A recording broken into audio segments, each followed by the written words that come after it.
Hey everyone, and welcome to another episode of my vlog. Since we started this series, we've had one request more than anything else. So here it is, the gear tour. Come check out the car.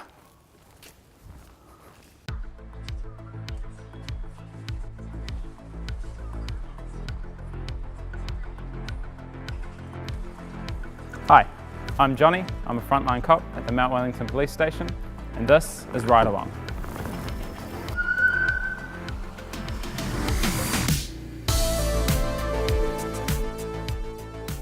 So the police use a whole bunch of different vehicles, but the most common car that you'll see cruising around is the Holden Commodore.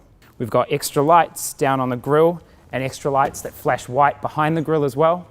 Obviously the light bar up the top is the first thing most people notice, as well as the extra antennas. Come and check out the back. From the back it looks all standard, but the tail lights are fitted out with LEDs so they can flash red and blue to match the light bar when we go into jobs. Come on and check out the inside.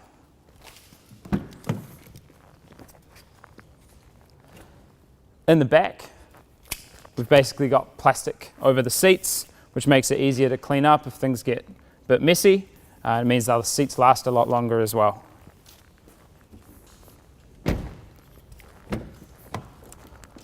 Over in the front, where we drive, is all of our controls for the lights, the radio, the speed radar, GPS, and just your standard car stereo. Come have a look. Inside the car, we have a few modifications to the hands-free controls on the steering wheel, so we can use the radio and activate the siren without having to take our hands off the wheel. We've got microphones for our radio, as well as the handset here. We've got a loud hailer, GPS, the radar unit to detect people's speeds, as well as the light and siren control, which is just a single unit sitting here. So one of the things our car does differently is the ignition system. We have a special system hooked up so that the car can run without the keys in the ignition, but if you put it into gear, the whole thing cuts out. So that we can leave the engine running and the lights going and the radio going and the battery doesn't run flat. So the light controls are all from this panel here. We can do front and rear flashing independently. We've got spotlights out to the left, the right and the front to see at night. We've also got the big alert button, which just basically goes full lights, full sirens all at once, and this little switch, which is slow flashing, fast flashing, and then 3 different kinds of sirens that we can use. So our cars are basically our office, which means there's a whole bunch of kit in here. And it all starts with what we keep in the boot.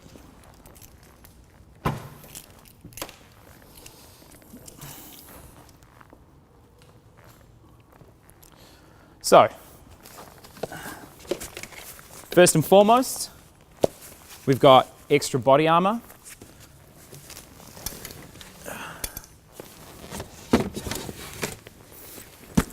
Nice big first aid kit. My hat. And these, which is a spike strip. On the spikes are basically these hollow metal points, and they stab into the tire, and the point's hollow so the air flows through it in a controlled manner so the tires don't just explode. Right in the back here, we've got a bunch of road cones, as well as some lights that we can put out on the road if we're working at night. A fire extinguisher, and then my duty bag.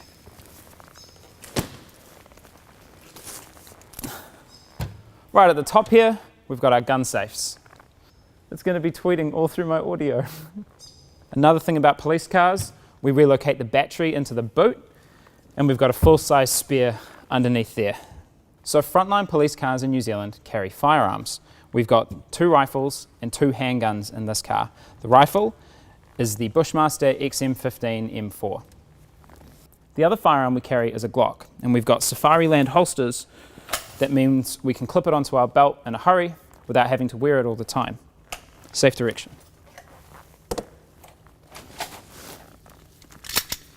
Aside from the gear we carry in the car, we also carry a lot of gear on ourselves and a lot in my duty bag. So we'll head inside to the office and I'll show you what we take. So, first things first, my duty bag.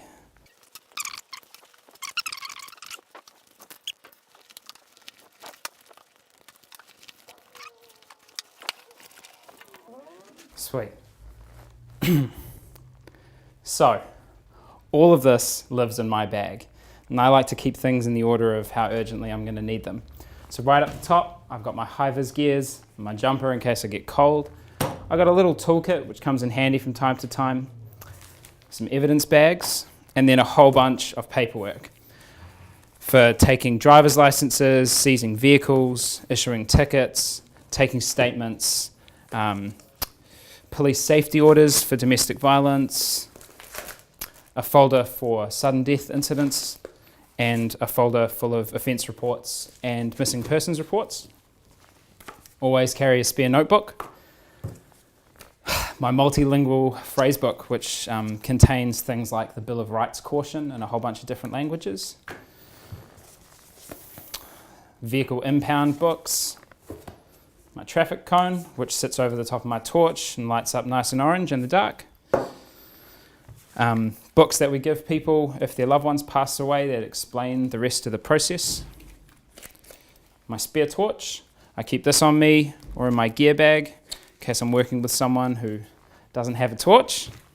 I've also got some first aid gear, just a pressure bandage and a tourniquet, and a spit hood as well.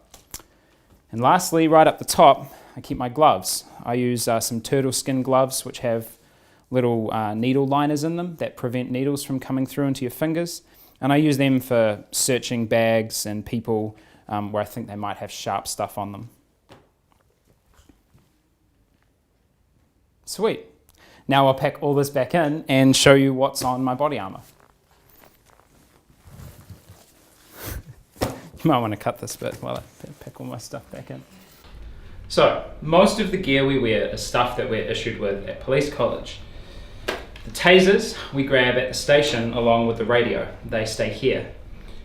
The taser is something a lot of people ask about because it sits right up front on my belt. For me, that's an easy place to put it. It's easy to get out if I need it, and it doesn't get in the way when I'm moving around. To the left of that, I've got my first set of handcuffs, which sit in a quick release holster. I like them sitting at the front in that holster because it's not as secure as my other handcuff holster. Beside that, I've got my pepper spray, and then the radio. Round the back, I have a little Leatherman. It's really, really handy. And it's got a great little case. And then my main handcuff pouch, which is right behind my back, which I can get to. I like to carry 2 pairs. It's easier for me to manage groups that way, and the weight doesn't really impact me too much. You don't want to put too much stuff right behind you because it gets uncomfortable when you're sitting in the car. Off to the side of that, I've got a little first aid pouch. Basically just holds some gloves and a CPR mask. That's the receiver clip for the gun holster I showed you before. And then my baton. We use the ASP extendable batons. They're really, really handy for a whole bunch of stuff.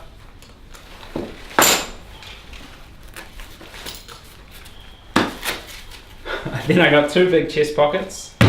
We get issued with iPhone 6 Pluses in a pretty hectic case. They get knocked around a bit, so it's helpful, as well as my notebook. Then I got some pens, some business cards, and in this pocket, gloves. Lots and lots and lots of disposable gloves. They are probably the thing I use the most.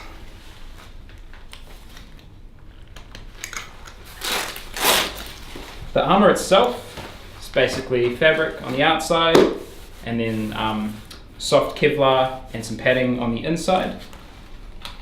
And my radio clips through it. I'll just take this out and I'll show you the belt. And the last bit of kit I carry is this. This is an LED Lensa F1R. It's their rechargeable one. It fits really, really nicely in my hand. It's got a ripple glass breaker up the front and it is crazy bright. So it's definitely my companion when I'm out there in the dark. So that's it, that's my gear. Depending on what size you are, the plates are the majority of that weight. And if you've got a Glock on, weighs a little bit more as well. So a little bit to get used to, but it's not too bad. I hope you enjoyed this video. I hope it answered your questions. If you've got any more, pop them down in the comments and I'll do my best to get to them. See you later.